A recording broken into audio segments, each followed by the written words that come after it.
ಎಲ್ಲರಿಗೂ ನಮಸ್ಕಾರ. ಗುಲಾಬ್ ಜಾಮೂನ್ ಅನ್ನು ಹೆಚ್ಚಿನವರು ಅಂಗಡಿಯಲ್ಲಿ ಸಿಗುವ ರೆಡಿ ಮಿಕ್ಸ್ ಅನ್ನು ಉಪಯೋಗಿಸಿ ಮಾಡ್ತಾರೆ. ಬಟ್ ಅಥೆಂಟಿಕ್ ಗುಲಾಬ್ ಜಾಮೂನ್ ಮಾಡಬೇಕಂದ್ರೆ ಮಾವಾ ಅಥವಾ ಖೋವಾವನ್ನು ಉಪಯೋಗಿಸಿ ಮಾಡಬೇಕು. ಸೊ ಬೆಂಗಾಲಿ ಸ್ವೀಟ್ ಶಾಪ್ ನಲ್ಲಿ ಸಿಗುವ ತರ ಅಥೆಂಟಿಕ್ ಗುಲಾಬ್ ಜಾಮೂನ್ ಅನ್ನು ಹೇಗೆ ಮಾಡೋದು ಅಂತ ಈ ವಿಡಿಯೋದಲ್ಲಿ ನೋಡೋಣ. ನಾನಿಲ್ಲಿ 1 ಕಪ್ನಷ್ಟು ಮಾವಾವನ್ನು ತೆಗೆದುಕೊಂಡಿದ್ದೇನೆ.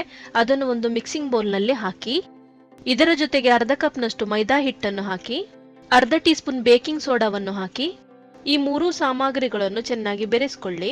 ನಾನಿಲ್ಲಿ ಸಾಮಗ್ರಿಗಳ ಕ್ವಾಂಟಿಟಿ ಎಷ್ಟು ಹೇಳಿದ್ದೇನೋ ಅದನ್ನು ಕರೆಕ್ಟ್ ಆಗಿ ಅಳೆದುಕೊಂಡು ಹಾಕಿ. ನೀವು ಹಾಕಿದ ಸಾಮಗ್ರಿಯ ಅಳತೆ ಮಿಸ್ ಮ್ಯಾಚ್ ಆದ್ರೆ ಗುಲಾಬ್ ಜಾಮೂನ್ ಚೆನ್ನಾಗಿ ಬರೋದಿಲ್ಲ. ನಾನಿಲ್ಲಿ ಸಾಫ್ಟ್ ಆದ ಹಿಟ್ಟನ್ನು ಕಲಿಸಿಕೊಂಡಿದ್ದೇನೆ. ಇದನ್ನು ಕಲಿಸಿಕೊಳ್ಳುವಾಗ ಹಾಲು ಅಥವಾ ನೀರು ಏನು ಹಾಕಬೇಡಿ. ಈಗ ಚಿಕ್ಕ ಚಿಕ್ಕ ಪೋರ್ಷನ್ನ ಹಿಟ್ಟುಗಳನ್ನು ತೆಗೆದುಕೊಂಡು ಉಂಡೆಗಳನ್ನು ಮಾಡಬೇಕು. ನಾವು ಈ ಹಿಟ್ಟಿಗೆ ಬೇಕಿಂಗ್ ಸೋಡಾವನ್ನು ಹಾಕಿರೋದ್ರಿಂದ ಇದನ್ನು ಫ್ರೈ ಮಾಡುವಾಗ ಇದರ ಗಾತ್ರ ದೊಡ್ಡದಾಗ್ತದೆ. ಸೊ ಇದನ್ನು ಗಮನದಲ್ಲಿಟ್ಟುಕೊಂಡು ಎಷ್ಟು ಗಾತ್ರ ಬೇಕೋ ಅಷ್ಟು ಮಾತ್ರ ಪೋರ್ಷನ್ನ ಹಿಟ್ಟನ್ನು ತೆಗೆಯಿರಿ. ಈ ಹಿಟ್ಟುಗಳನ್ನು ರೋಲ್ ಮಾಡಿ ಶೇಪ್ ಕೊಡ್ಲಿಕ್ಕೆ ಬಾಕಿ ಇದೆ. ಅಷ್ಟರಲ್ಲಿ ನಾವು ಶುಗರ್ ಸಿರಪ್ ಅನ್ನು ಮಾಡೋಣ. ಒಂದು ಪ್ಯಾನ್ ನಲ್ಲಿ 1.5 ಕಪ್ನಷ್ಟು ಸಕ್ಕರೆಯನ್ನು ಹಾಕಿ. ಸಕ್ಕರೆ ಅಳತೆಗಿಂತ 1 ಕಪ್ ಜಾಸ್ತಿ ನೀರನ್ನು ತೆಗೆದುಕೊಳ್ಬೇಕು. ಅಂದ್ರೆ 1.5 ಕಪ್ ಸಕ್ಕರೆಗೆ 2.5 ಕಪ್ನಷ್ಟು ನೀರನ್ನು ಹಾಕಬೇಕು. ಇದನ್ನು ನಡುವೆ ಸ್ಟರ್ ಮಾಡ್ತಾ ಇರೋಣ. ನಾನಿಲ್ಲಿ 1.5 ಕಪ್ ಸಕ್ಕರೆ ಯಾಕೆ ತೆಗೆದುಕೊಂಡಿದ್ದೇನೆ ಅಂದ್ರೆ ನಾನು 1 ಕಪ್ ಮಾವಾ ಮತ್ತು ಅರ್ಧ ಕಪ್ ಮೈದಾ ಹಿಟ್ಟನ್ನು ತೆಗೆದುಕೊಂಡಿದ್ದೆ. ಸೊ ಮಾವಾ ಮತ್ತು ಮೈದಾ ಹಿಟ್ಟಿನ ಟೋಟಲ್ ಕ್ವಾಂಟಿಟಿಯಷ್ಟು ಸಕ್ಕರೆಯನ್ನು ತೆಗೆದುಕೊಳ್ಬೇಕು. ಸಕ್ಕರೆ ಕರಗಿ ಸ್ವಲ್ಪ ಕುದಿ ಬರುವಾಗ 2 ಟೀ ಸ್ಪೂನ್ ಅಷ್ಟು ಹಾಲನ್ನು ಹಾಕಿ. ನೀವು ಹಾಲನ್ನು ಹಾಕಿದ ಕೂಡಲೇ ಸಕ್ಕರೆಯಲ್ಲಿರುವ ಕಲ್ಮಶಗಳು ಮೇಲೆ ಬರ್ತದೆ. ಇದು ಇನ್ನೂ 1 ನಿಮಿಷ ಹೀಗೆ ಬಿಡ್ತೇನೆ, ಯಾಕಂದ್ರೆ ಎಷ್ಟು ಕಲ್ಮಶ ಇದೆನೋ ಅಷ್ಟು ಒಟ್ಟಾಗ್ಲಿ. ಕೆಲವರು ಈ ಸ್ಟೆಪ್ ಅನ್ನು ಫಾಲೋ ಮಾಡ್ತಾರೆ, ಆದ್ರೆ ಕೆಲವರು ಡೈರೆಕ್ಟ್ ಆಗಿ ಶುಗರ್ ಸಿರಪ್ ಅನ್ನು ತಯಾರಿಸ್ತಾರೆ. ಇದೀಗ ನೋಡಿ ಈ ರೀತಿ ಒಟ್ಟಾಗಿದೆ. ನಾನೊಂದು ಸೌಟಿನಿಂದ ಮೆಲ್ಲಗೆ ಇದನ್ನು ತೆಗೆಯುತ್ತೇನೆ. ನಾವು ಶುಗರ್ ಸಿರಪ್ ಅನ್ನು ಮೊದಲೇ ತಯಾರಿಸಬೇಕು, ಯಾಕಂದ್ರೆ ನಾವು ಫ್ರೈ ಮಾಡಿದ ಜಾಮೂನ್ ಅನ್ನು ಡೈರೆಕ್ಟ್ ಆಗಿ ತುಂಬಾ ಬಿಸಿಯಾದ ಶುಗರ್ ಸಿರಪ್ಗೆ ಹಾಕಬಾರ್ದು. ಇದರ ಕಲ್ಮಶ ಎಲ್ಲ ತೆಗೆದ ಮೇಲೆ ಮೊದಲಿಗೆ ಈ ರೀತಿ ಕಾಣ್ತದೆ. ಶುಗರ್ ಸಿರಪ್ ರೆಡಿ ಆದ ನಂತರ ಇದರ ಟೆಕ್ಸ್ಚರ್ ಪರ್ಫೆಕ್ಟ್ ಆಗಿ ಬರ್ತದೆ. ಇದನ್ನೀಗ 10 ನಿಮಿಷ ಕುದಿಸೋಣ. ನಾವಿದಕ್ಕೆ ಪಾಕ ಎಲ್ಲ ಏನು ತೆಗಿಲಿಕ್ಕಿಲ್ಲ. 10 ನಿಮಿಷದ ನಂತರ ಇದು ತಿಳಿಯಾಗಿ ಬಿಟ್ಟಿದೆ. ಇದರ ಕನ್ಸಿಸ್ಟೆನ್ಸಿ ಹೇಗಿರ್ಬೇಕಂದ್ರೆ ಇದರಲ್ಲಿ ಸ್ವಲ್ಪ ಅಂಟುವಿಕೆ ಬರಬೇಕಷ್ಟೇ. ಈ ಸಿರಪ್ ಅನ್ನು ಮುಟ್ಟಿದಾಗ ನಿಮ್ಮ ಕೈಗೆ ಸ್ವಲ್ಪ ಅಂಟು ಫೀಲ್ ಆಗ್ತದೆ. ಇದಕ್ಕೆ ನಿಮ್ಮ ಹತ್ರ ಕೇಸರಿ ಇದ್ರೆ ಕೇಸರಿಯನ್ನು ಹಾಕಿ, ಇಲ್ಲ ಅಂದ್ರೆ ಫುಡ್ ಕಲರ್ ಅನ್ನು ಹಾಕಬಹುದು. ಇನ್ನು 1 ನಿಮಿಷ ಬಾಯ್ಲ್ ಮಾಡ್ತೇನೆ ಅಷ್ಟೇ. ಕೊನೆಗೆ 3 ಏಲಕ್ಕಿಯನ್ನು ಸ್ವಲ್ಪ ಕ್ರಶ್ ಮಾಡ್ಕೊಂಡು ಹಾಕಿ. ಏಲಕ್ಕಿ ಹಾಕಿದ ಕೂಡಲೇ ನೀವು ಕುದಿಸ್ಲಿಕ್ಕೆ ಹೋಗಬಾರ್ದು, ಕೂಡಲೇ ಗ್ಯಾಸ್ ಅನ್ನು ಆಫ್ ಮಾಡಿ. ಗುಲಾಬ್ ಜಾಮೂನ್ ಅಂದ್ರೆ ಗುಲಾಬ್ನ ಎಸೆನ್ಸ್ ಹಾಕದೇ ಇರ್ಲಿಕ್ಕೆ ಆಗ್ತದ. ಹಾಗಾಗಿ ನಾನಿಲ್ಲಿ 4 ಡ್ರಾಪ್ನಷ್ಟು ರೋಸ್ ಎಸೆನ್ಸ್ ಅನ್ನು ಹಾಕ್ತಿದ್ದೇನೆ. ನಿಮ್ಮ ಹತ್ರ ಇದ್ರೆ ಹಾಕಿ, ಇಲ್ಲಾಂದ್ರೆ ಸ್ಕಿಪ್ ಮಾಡಿ.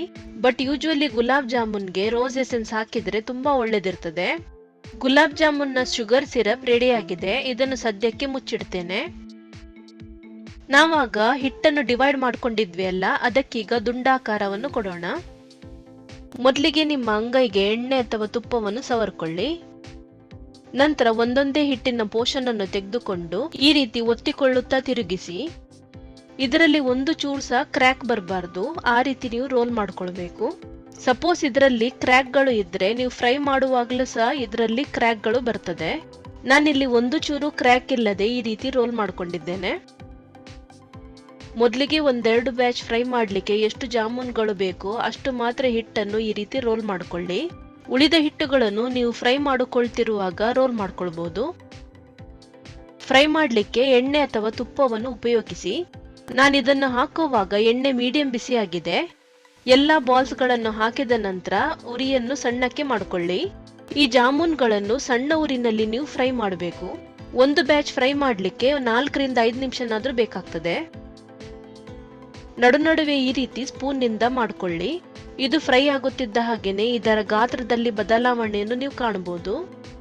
ಸ್ಪೂನ್ ನಿಂದ ಆಚೆ ಈಚೆ ಮಾಡಿಕೊಂಡು ಸಮಾನವಾಗಿ ಎಲ್ಲಾ ಕಡೆ ಲೈಟ್ ಬ್ರೌನ್ ಕಲರ್ ಬರುವ ತನಕ ಇದನ್ನು ಫ್ರೈ ಮಾಡ್ಕೊಳ್ಳಿ. ಕೆಲವರು ಇನ್ನೂ ತುಂಬಾ ಡಾರ್ಕ್ ಬ್ರೌನ್ ಆಗುವ ತನಕ ಇದನ್ನು ಫ್ರೈ ಮಾಡ್ತಾರೆ.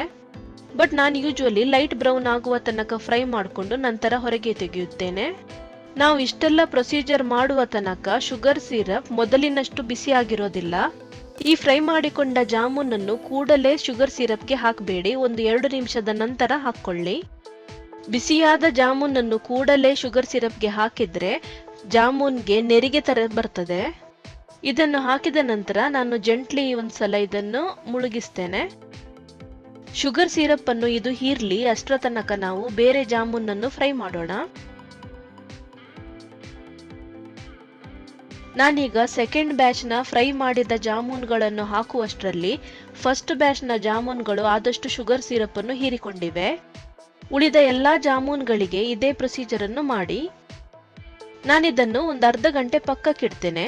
ಆಕ್ಚುಲಿ ಅರ್ಧ ಗಂಟೆ ಬೇಕು ಅಂತ ಇಲ್ಲ, 15 ನಿಮಿಷದಲ್ಲಿ ಇದು ಶುಗರ್ ಸಿರಪ್ ಅನ್ನು ಹೀರ್ಕೊಳ್ತದೆ. ಬೆಂಗಾಲಿ ಸ್ವೀಟ್ ಅಂಗಡಿಗಳಲ್ಲಿ ಸಿಗುವ ತರ ಮಾವಾ ಗುಲಾಬ್ ಜಾಮೂನ್ ಈಗ ರೆಡಿಯಾಗಿದೆ. ಇದರ ಒಳಗಡೆ ಯಾವ ರೀತಿ ಟೆಕ್ಸ್ಚರ್ ಇದೆ ಅಂತ ಈ ರೀತಿ ಓಪನ್ ಮಾಡಿ ತೋರಿಸ್ತೇನೆ.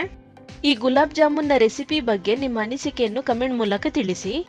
ಈ ಗುಲಾಬ್ ಜಾಮೂನ್ ಅನ್ನು ವೆನಿಲಾ ಅಥವಾ ಬಟರ್ ಸ್ಕಾಚ್ ಐಸ್ ಕ್ರೀಮ್ ಜೊತೆನೂ ಸವಿಲಿಕ್ಕೆ ತುಂಬಾ ಚೆನ್ನಾಗಿರ್ತದೆ.